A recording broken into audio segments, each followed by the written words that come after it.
Chapter 8, Mishnah 9. The next three Mishnahs discuss the laws of disposing wastewater on Shabbos. The rabbis prohibited pouring out wastewater in areas adjoining a public domain, since the water flows into the public domain and therefore resembles the melacha of transferring. This Mishnah focuses on pouring out wastewater in a courtyard. We now turn to the words of the Mishnah.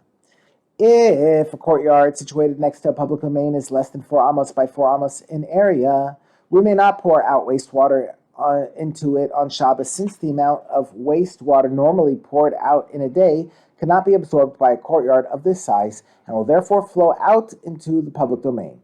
And the person pouring out the water on Shabbos wants this to happen.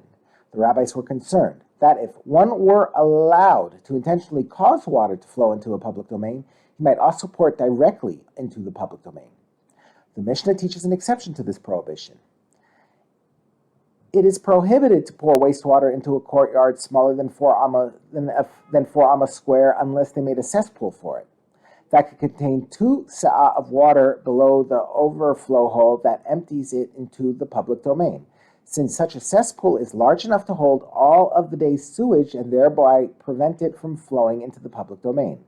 This cesspool may be situated either just outside the courtyard in the public domain or inside the courtyard, except that if it is situated outside the courtyard, it must be covered with a dome-like covering so that it should not have the status of a public domain. But if it is situated inside the courtyard, it does not need to be covered, since it surely is not considered a public domain.